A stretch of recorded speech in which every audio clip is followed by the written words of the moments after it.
Assalamualaikum warahmatullahi wabarakatuh. Perkenalkan, nama saya Novaldi Rizky Saputra.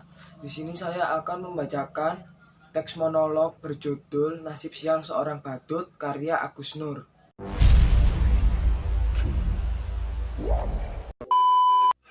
Tak ada yang lebih sial dari seorang yang ingin lucu, tapi sama sekali tak lucu. Jangankan orang lain tertawa, saya sendiri tak tertawa oleh lelucon saya. Mungkin kalian menyangka menjadi badut adalah pekerjaan yang paling gampang, tinggal bertingkah kocak dan orang akan tertawa. Bila kalian menjadi saya, kalian akan mengerti tak gampang membuat orang tertawa. Apalagi ketika kamu sedang tidak ingin tertawa. Lagi pula, di zaman ketika orang-orang gampang tersinggung dan marah, membuat lelucon tidaklah semudah yang kalian bayangkan. Bisa-bisa karena lelucon, kamu bisa dipidanakan, dianggap menghina, dan mencemarkan nama baik. Kawan baik saya seorang pelawak, dipenjara hanya karena membawakan lelucon yang kemudian dianggap menghina. Ia bercerita tentang seseorang yang memanjat pohon kelapa pada jam 10 pagi. Dan dari atas pohon kelapa, orang itu mengumandangkan azan subuh. Tentu saja itu membuat gempar seluruh kampung. Orang-orang langsung berbondong-bondong mendatanginya, berteriak-teriak menghujatnya, bahkan ada yang ingin membunuhnya. "Dasar kafir, turun kamu!" Begitu orang-orang berteriak marah, "Berani-beraninya kamu menghina azan subuh jam 10 pagi. Dasar orang aneh, kafir." Tapi dengan tenang orang itu menjawab, "Loh, siapa yang aneh? Siapa yang kafir? Coba kalian pikir, saya azan subuh jam 4 di masjid, tapi tak ada satupun dari kalian yang datang ke masjid. Begitu saya azan subuh jam 10, loh, kok malah kalian pada berdatangan? Coba kalian pikir, siapa yang gak taat? Siapa yang aneh? Siapa yang kafir?" Orang kok gampang mengkafir kafirkan orang hanya karena berbeda menjadi bermusuhan. Sekarang orang sepertinya senang bertengkar. Kalau Descartes bilang, "Aku berpikir maka aku ada." Orang sekarang seperti bilang, "Aku bertengkar maka aku ada." Pertengkaran menjadi komoditi, diperjualbelikan, bahkan seringkali diberi pembenaran atas nama keyakinan. Ayat-ayat digunakan untuk kepentingan kekuasaan. Makanya sekarang ini susah membuat orang tertawa. Saya menjadi badut karena meneruskan ayah saya. Dulu ayah saya juga seorang badut. Karena bapak saya badut, saya pun jadi badut. Sekarang kan lagi ngetren, anak meneruskan orang tuanya. Kalau bapaknya presiden, ya anaknya pengen jadi presiden. Enggak deng, anaknya nyalon jadi gubernur. Bahkan ada yang nyalon jadi wali kota. Sudah, jangan ngomong lantur, nanti saya malah ditangkap. Dulu kata bapak saya, jadi badut itu lumayan enak, penghasilannya lumayan. Bapak saya sering diundang karena orang-orang butuh hiburan. Badut dan pelawak masih dianggap lucu. Lah, kalau sekarang pelawak saja kalah lucu kok sama politikus. Aduh, gak nyangka kamu akan datang. Silakan, maaf berantakan. Kamu mau minum apa? Atau makan apa? Kamu gak haus? Gak lapar? Syukurlah, kebetulan saya tak punya apa-apa. Tapi bisa pesen GoFood kok. Tapi kamu yang bayar ya. Yang datang pacar saya loh. Jangan tersenyum ngejek begitu. Badut kayak saya juga manusia, bisa falling in love dan punya pacar. Lihat itu, cantik gak pacar saya? Namanya Raisa, lengkapnya Raisa Bayar. Terima kasih kamu mau menemui saya.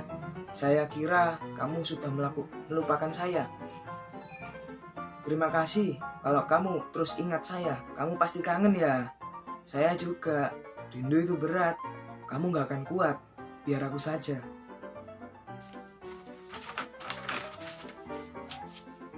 Aku kira kamu sudah gak mau sama saya. Katanya kamu punya pacar baru, lebih tampan, lebih kaya. Tapi percayalah, apapun yang terjadi, aku tetap cinta kamu. Sumpah I love you, I miss you.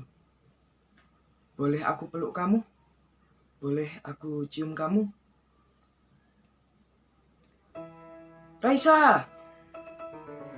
Raisa! Tak ada siapa-siapa, tak ada yang datang. Ternyata hanya khayalan saja. Gak ada pacar, saya badut jomblo. Coba kalian bayangkan betapa sialnya saya, sudah jadi badut jomblo pula. Nasib saya benar-benar ambyar. Percayalah, jadi badut itu berat. Kamu gak akan kuat, biar saya saja.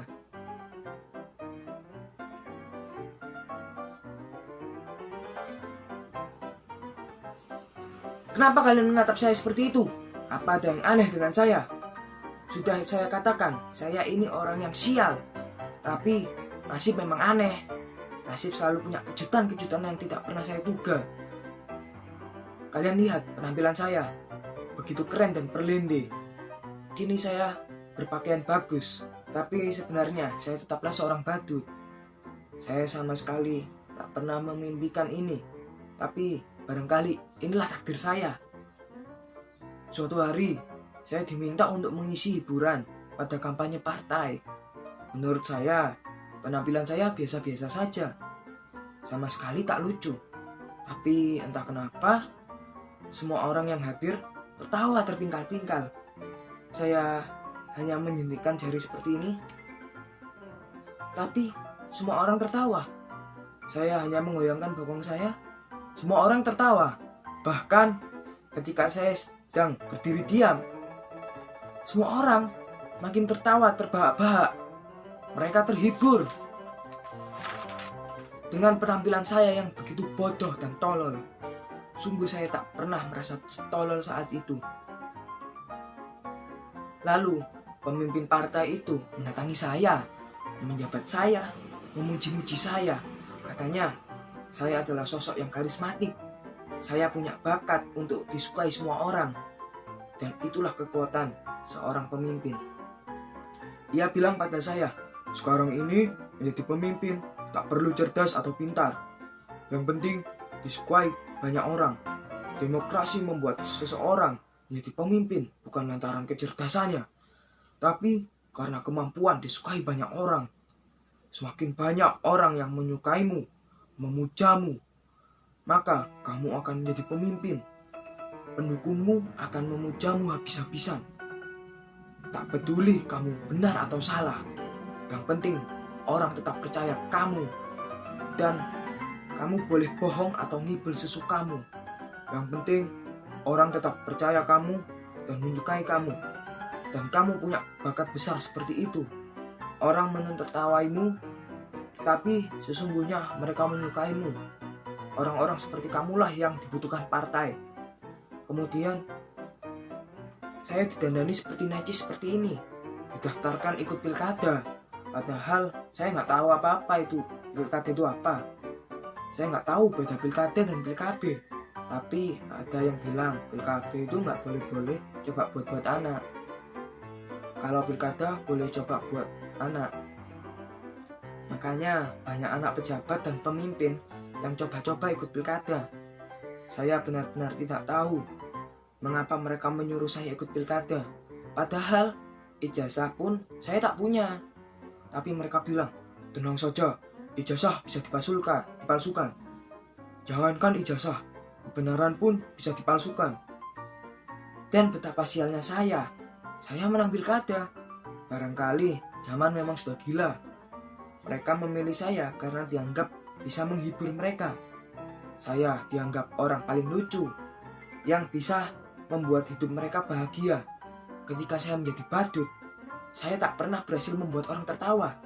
Tetapi ketika saya jadi pemimpin, berkali-kali saya membuat orang tertawa. Itulah kenapa saya bilang betapa sialnya hidup saya. Tiba-tiba terdengar teriakan orang yang bersorak-sorai penuh pemujaan. Mereka berteriak dan mengeluh-elukan, "Hidup pemimpin kita! Hidup pemimpin kita! Panjang umur pemimpin kita! Hidup pemimpin kita!" Teriakan-teriakan itu terus bergema makin keras dan antusias.